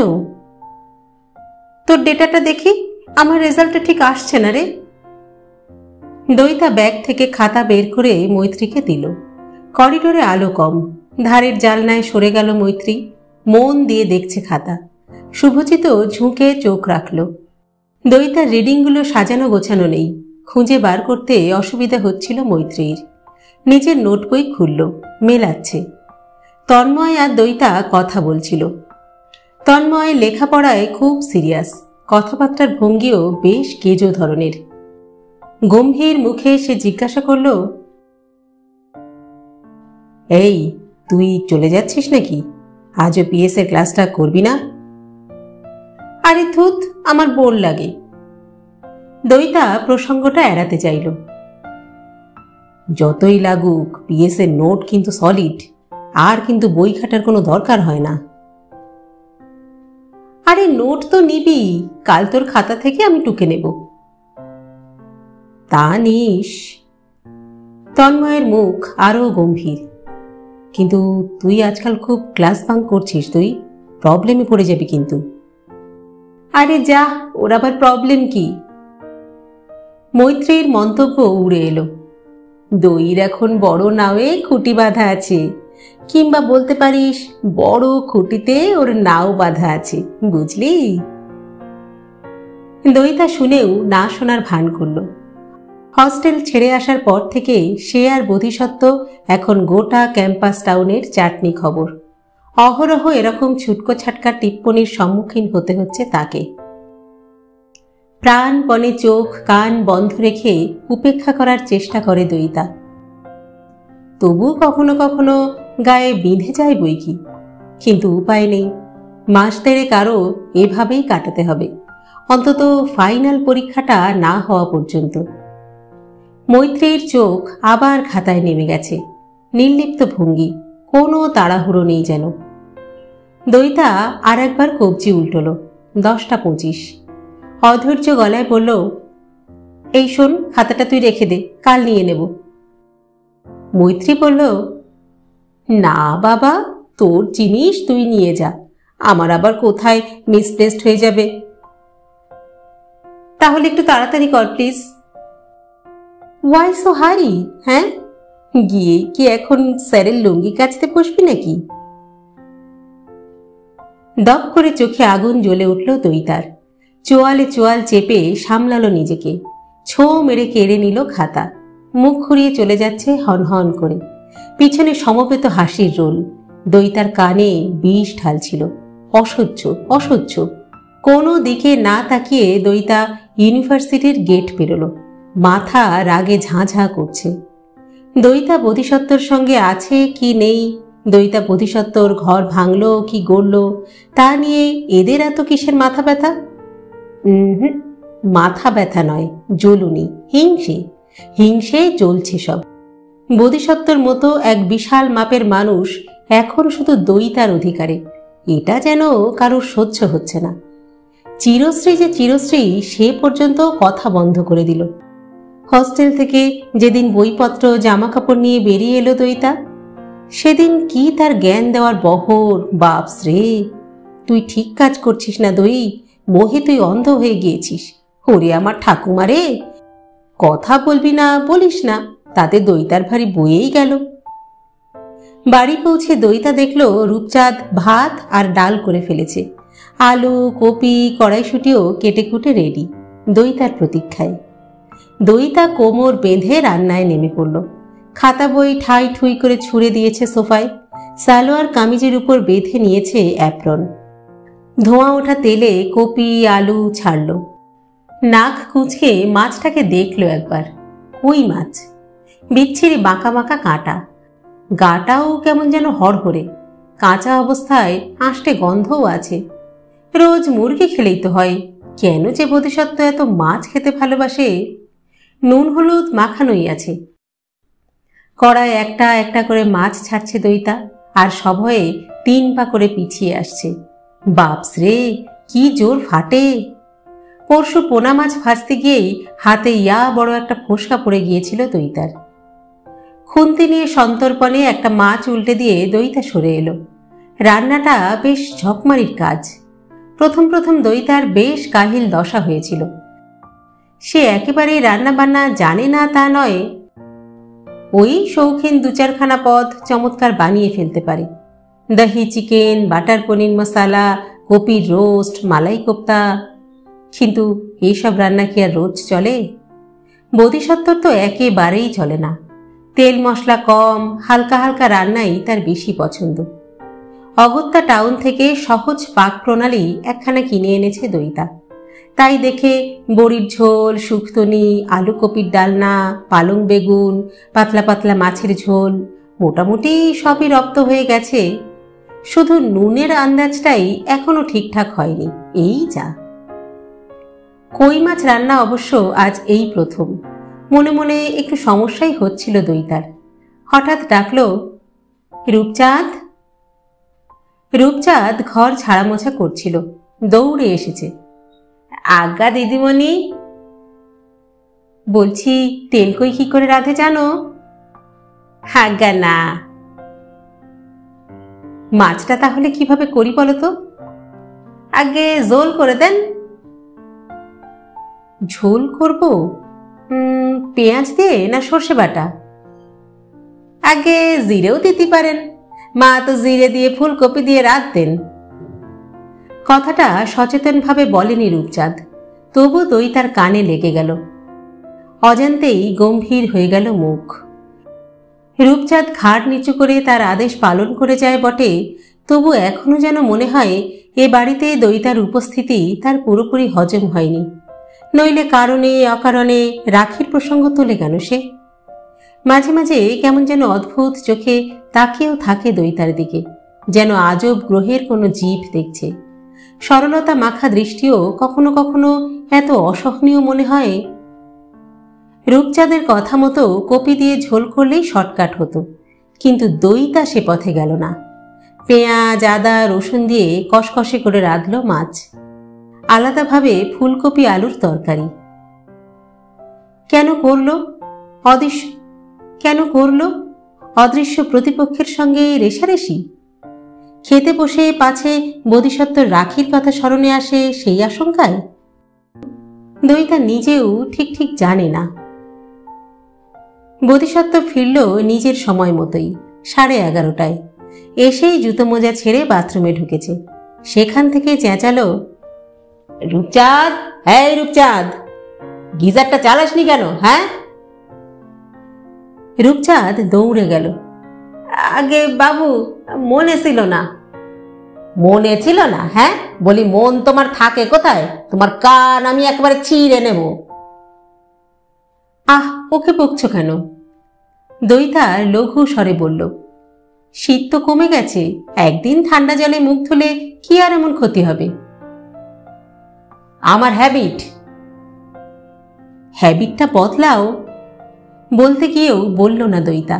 কি যে সব বাজে বাজে অভ্যাস তৈরি করে দিয়ে গেছে ওই মহিলা। কোনো কাজ লোকটা নিজে হাতে করতে পারে না। এক্ষুনি হাতের গোড়ায় তোয়ালে চাইবে, সাবান চাইবে, চটি চাইবে। ভাবতে গেলেও দইতার হাসি পেয়ে যায়।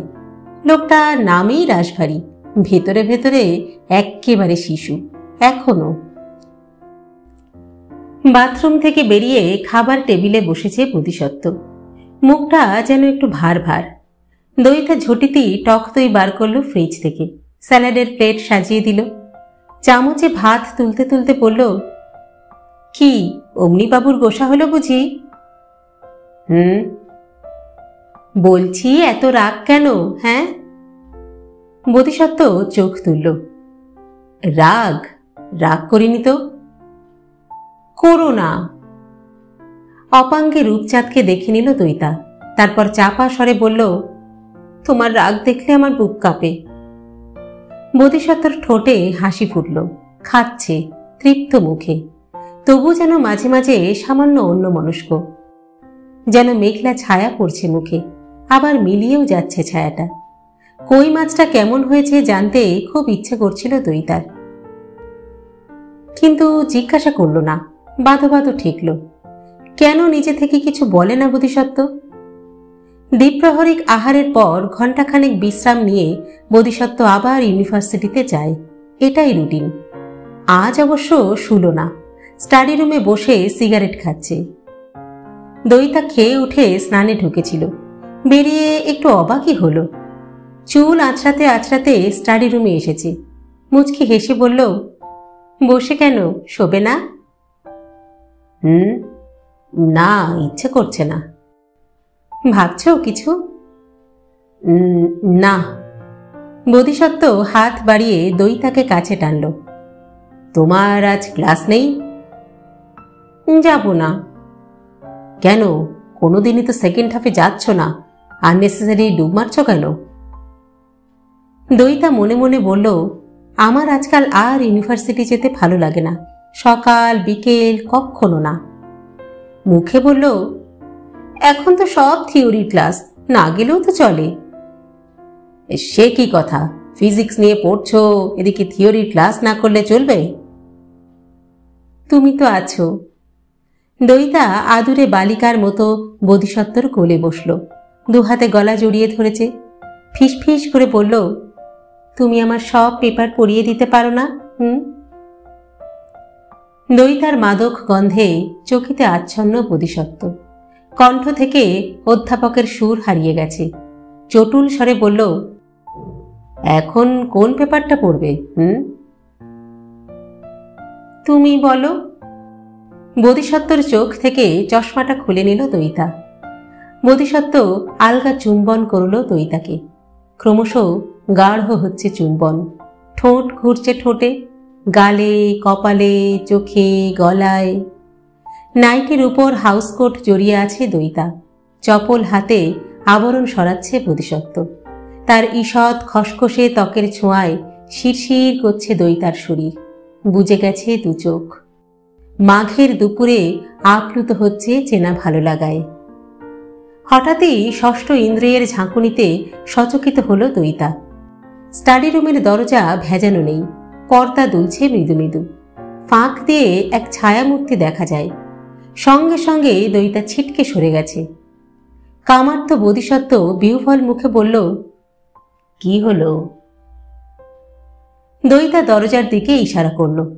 অমনি গর্জন করে উঠেছে বোধিসত্ত্ব, রূপচাঁদ, এই রূপচাঁদ, কি করছিস তুই ওখানে? স্থির দাঁড়িয়ে থাকা রূপচাঁদ নীরব। কি হলো, জবাব দিচ্ছিস না কেন? এতক্ষণে মিনমিনে গলা শোনা গেল, আগে বাগানের কথা বলবো ভাবছিলাম, গাঁদা তো সব মরে গেছে, ওগুলো তুলে ফেলে গোলাপের চারা লাগাবো। এটা তোর বাগানের কথা বলার সময় হলো? কোনো বাগান হবে না, ভাগ ভাগ এখান থেকে। রূপচাঁদ সরে গেল বটে, কিন্তু দইতাতে আর ডুবল না বোধিসত্ত্ব। একটুক্ষণ বসে রইল ঝুম হয়ে, তারপর তেতো মুখে উঠে পড়েছে। চশমা পরল, কাঁধে ব্যাগ নিল, ধীর পায়ে বেরিয়ে গেল বাড়ি থেকে। দইতার ভারী অদ্ভুত লাগছিল, মানুষটা একটা কথাও না বলে চলে গেল। নিজেই তো বলে রূপচাঁদ একটু হাবাগোবা ধরনের। কত সময় তো রূপচাঁদের অস্তিত্বকে অগ্রাহ্য করে দইতাকে আলগা আদর টাদরও করেছে, তা বলে এই মুহূর্তে হঠাৎ এত ক্ষেপে গেল কেন? কিছু একটা হয়েছে। বাড়ি ফেরার পর বোধিসত্ত্ব আজকে একটু বেশি আনমনা ছিল না? দুপুরটা বড় নির্জন এখন, ঠান্ডা কমে গেছে ঠিকই, তবে রোদ্দুরের তেজ এখনো তেমন প্রখর নয়। বাতাসে বেশ একটা শীত শীত আমেজ আছে। শুকনো পাতারা কেঁপে কেঁপে ঝরে পড়ছে গাছ থেকে, উঠছে হাওয়ায়। কোথায় যেন কুবো পাখি ডাকছে একটা, কুপকুপ কুপকুপ। গায়ে আলগা চাদর জড়িয়ে বাগানে এলোমেলো হাঁটছিল দইতা, ভাবছে বাগানের কথা উল্লেখ করে কি বোধিসত্ত্বকে নাড়িয়ে দিয়েছিল রূপচাঁদ? বাগান রাখির অনেকখানি ছিল, দইতা শুনেছে। বাগানটা কি বোধিসত্ত্বকে রাখির কথা মনে পড়িয়ে দিল? রূপচাঁদ বারান্দায় ম্রিয়মান মুখে দাঁড়িয়ে।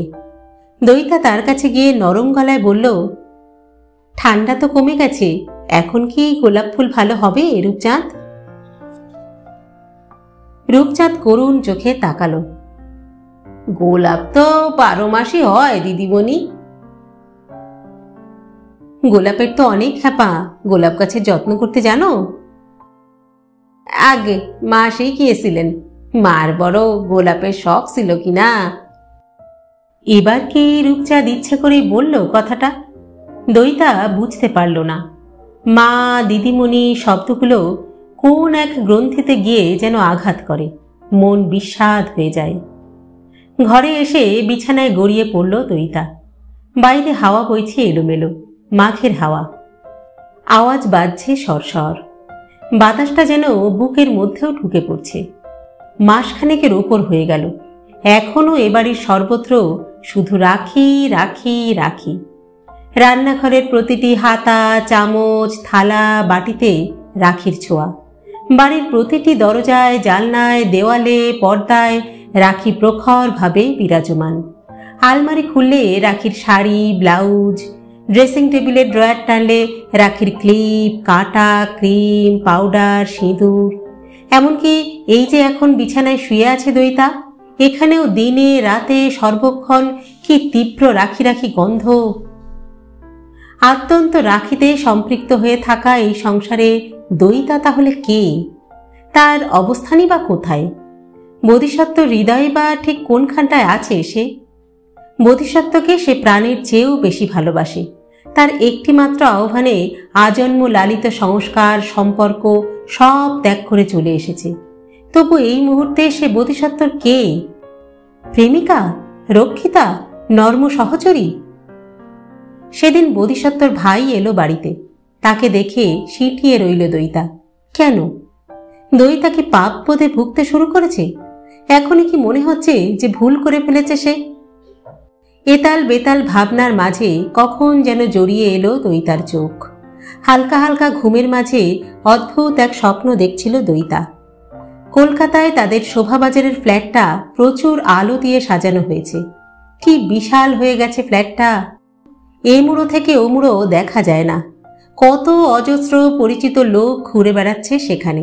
মাসি, পিসি, কলেজের বন্ধু, ইউনিভার্সিটির বন্ধু, বাবা, মা, বুম্বা। রাখিও আছে সেখানে, পরনে বেনারসি, খোঁপায় ফুল। বিয়ে হচ্ছে ফ্ল্যাট বাড়িটায়। বরের বেশে বোধিসত্ত্ব, কনের সাজে স্বয়ং দইতা। কি জোরে জোরে মন্ত্র পড়ছে পুরোহিত। যদি তং হৃদয়ং তব তদস্তু হৃদয়ং মম। হঠাৎ কোত্থেকে রে রে করে তেড়ে এলো বাবা। আঙুল তুলে শাসাচ্ছে বোধিসত্ত্বকে। রাখিও ছুটে এসেছে। বিয়ের পিঁড়ি থেকে টেনে তুলেছে দইতাকে। বিপুল হট্টগোল শুরু হয়ে গেল। অট্ট হাসিতে ফেটে পড়ছে লোকজন। দুম করে বিয়ে বাড়িটারই সব উবে গেল।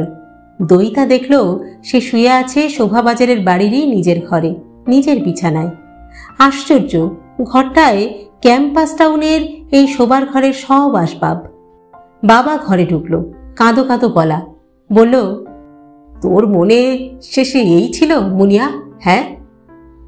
হঠাৎ রাখিও ঘরে এলো। হিস্টেরিয়াগ্রস্ত রোগীর মতো চেঁচাচ্ছে, এই ঘর আমার। তুমি তুমি বেরিয়ে যাও, বেরিয়ে যাও, তুমি দূর হয়ে যাও তুমি। দইতা প্রতিবাদ করতে চাইল, কিন্তু ঠোঁটে শব্দ ফুটছে না। চোখ বেয়ে জল গড়াচ্ছে। হি হি করে হাসছে রাখি। দইতা উঠে বোধিসত্ত্বকে খুঁজতে শুরু করলো। এ ঘর থেকে ও ঘরে যাচ্ছে, ও ঘর থেকে এ ঘর। বোধিসত্ত্ব কোথাও নেই। ধোঁয়া ধোঁয়া আবছায় বুম্বাকে দেখা যাচ্ছে, মাকে দেখা যাচ্ছে, বাবাকে দেখা যাচ্ছে। বাবা এসে দইতার হাত জড়িয়ে ধরল। মুনিয়া রে, ফিরে আয় মা, ফিরে আয়। বাবার হাতের চাপ বাড়ছে ক্রমশ। স্বপ্নটা হঠাৎ ছিঁড়ে গেল, ঘুমটাও। চোখ বোঝা অবস্থাতেই দইতা টের পেল সত্যি সত্যি তার হাত চেপে ধরেছে কেউ। কি হলো দইতা, অসময়ে ঘুমোচ্ছ কেন? বোধিসত্ত্বর গলা। দইতা চমকে উঠে বসল। কটা বাজে এখন? সন্ধে হয়ে গেছে নাকি? এখনো তো আলো দেখা যায়। বোধিসত্ত্ব আজ এত তাড়াতাড়ি ফিরে এলো যে? দইতার মুখের কাছে নেমে এসেছে বোধিসত্ত্বর মুখ। কি হলো, শরীর খারাপ লাগছে নাকি দইতা? না। দইতা মাথা নাড়ল। তুমি চলে এলে যে? এলাম। তুমি রোজ রোজ ক্লাস ডুব মারতে পারো, আর আমি একদিন লাইব্রেরি অফ করতে পারি না? হ্যাঁ। গমগমে গলায় হাসছে বোধিসত্ত্ব, সেই বিখ্যাত হাসি। কিন্তু এই মুহূর্তে ওই হাসিতে যেন তেমন প্রাণ নেই, তাই মনে হলো দইতার। মৃদু হেসে দইতা জিজ্ঞাসা করল, চা খাবে তো? হ্যাঁ, তা খেতেই পারি। জলখাবার খাবে? কিছু করব? না থাক, চায়ের সঙ্গে বিস্কুট দাও। বিছানা ছেড়ে রান্নাঘরে এলো দইতা। গ্যাস জেলে কেটলিতে জল বসালো। ঘুমিয়ে পড়ে সত্যি গা ম্যাজম্যাজ করছে। সিঙ্ক থেকে মুখে চোখে জল ছিটিয়ে এলো একটু। প্রতীক্ষা করছে জল ফোটার। চোখ গ্যাসের নীল শিখায় স্থির। স্বপ্নটা ঝাপটা মারছে হঠাৎ হঠাৎ। তীব্র এক মন কামন করায় অসাড় হয়ে যাচ্ছে বুক। কত দিন পর বাবার মুখ স্পষ্ট দেখতে পেল আবার। কি বিষণ্ণ, কি বিধ্বস্ত দেখাচ্ছিল বাবাকে। সত্যি সত্যি কি তার জন্য অমন দশা হয়েছে বাবার? তাহলে একদিনও খোঁজ নিল না কেন কেউ? অভিমান? হস্টেল থেকে চলে আসার পর বাবা মাকে চিঠি লিখেছিল একটা, জানিয়ে দিয়েছিল সে এখন বোধিসত্ত্বর সঙ্গে আছে। সে চিঠির কোনো জবাব আসেনি। হয়তো এটাই স্বাভাবিক, সে তো বাবা মার চোখে মরেই গেছে। কিন্তু বুম্বাটাও তো একবার আসতে পারত। দিদি কেমন আছে, কিভাবে আছে, তাও কি জানতে ইচ্ছা করে না? জল ফুটে উঠেছে, উষ্ণ বাষ্প ছড়িয়ে যাচ্ছে চারিদিকে। আঙুল দিয়ে চোখের কোণ মুছল দইতা। চা ভেজালো, প্লেটে বিস্কুট সাজালো। ট্রে হাতে ড্রয়িং রুমে এসে দেখল কাকে যেন ফোন করছে বোধিসত্ত্ব। দইতা বসল সামনের সোফায়। এদিক ওদিক চোখ চালিয়ে খুঁজল রূপচাঁদকে। দেখতে পেল না। বোধহয় নিজের ঘরে টরে গেছে। চায়ে চুমুক দিতে দিতে বোধিসত্ত্বর ফোনালাপ টুকরো টুকরো শুনতে পাচ্ছিল দইতা। সম্ভবত কলকাতায় ফোন করছে। কোনো সতীর্থ বা সহকর্মীর সঙ্গে নিজের গবেষণার বিষয় নিয়ে আলোচনা চলছে জোর। বার্লিন যাওয়া নিয়েও কি যেন বলল বোধিসত্ত্ব। ফোনে বড় অনুচ্চস্বরে কথা বলে বোধিসত্ত্ব। ঠিক ঠিক শুনতে পাচ্ছিল না দইতা। ফোন রাখতেই দইতা জিজ্ঞাসা করল, শোনো, তোমার বার্লিন যাওয়া কবে? মার্চের 21।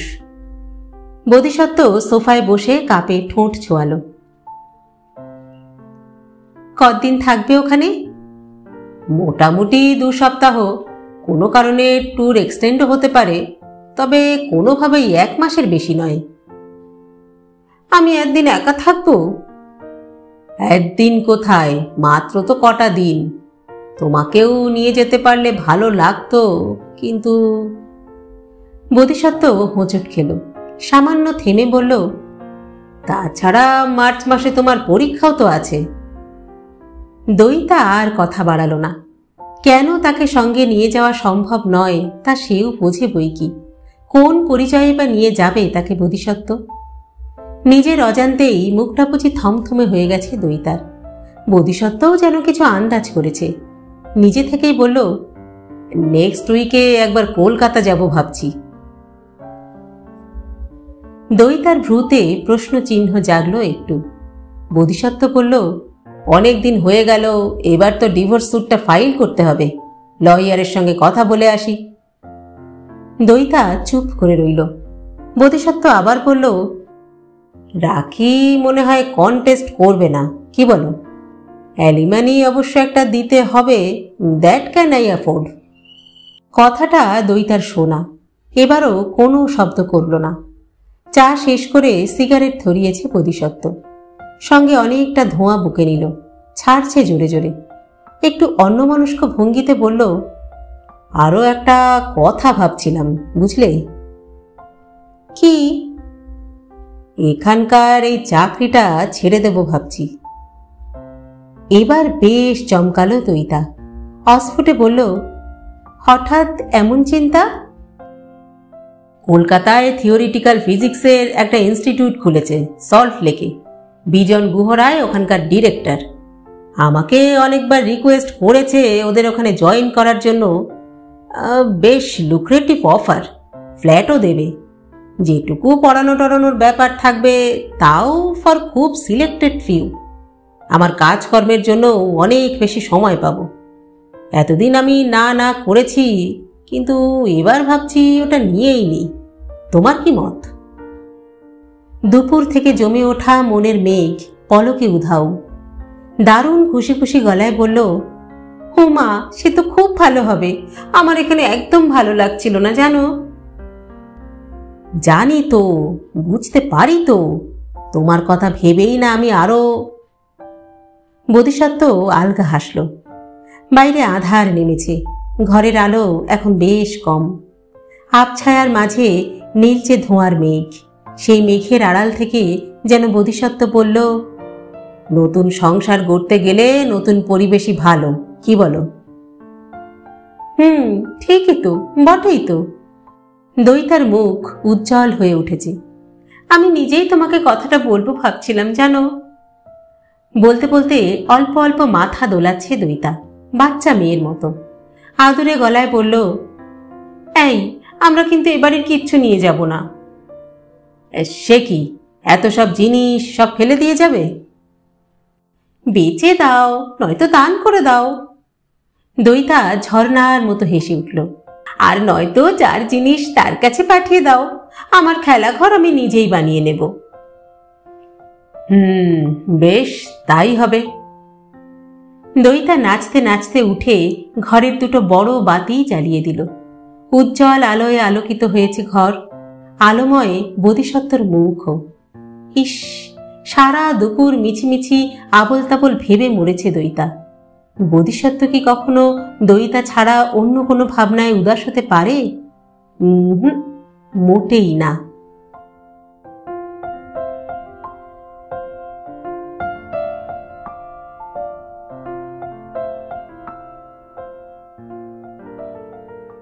শেষ হলো নীল ঘূর্ণি পঞ্চম পর্ব। লিখেছেন শ্রদ্ধেয়া সাহিত্যিক সুচিত্রা ভট্টাচার্য। গল্প পাঠ করলাম আমি রাকা। আপনারা শুনছেন ইউটিউব চ্যানেল কথা ও কাহিনী বাই রাকা। আজকের পর্বটি কেমন লাগলো আপনাদের কমেন্ট বক্সে অবশ্যই জানাবেন। কিন্তু গল্প পাঠ যদি ভালো লাগে তাহলে আমাদের চ্যানেলটি লাইক, শেয়ার ও সাবস্ক্রাইব করতেও ভুলবেন না কিন্তু। আজ তাহলে এই পর্যন্তই। পরবর্তী পর্ব নিয়ে ফিরে আসবো খুব শীঘ্র। ততদিন সকলে সুস্থ থাকবেন, ভালো থাকবেন এবং অবশ্যই আমাদের সঙ্গে থাকবেন। নমস্কার।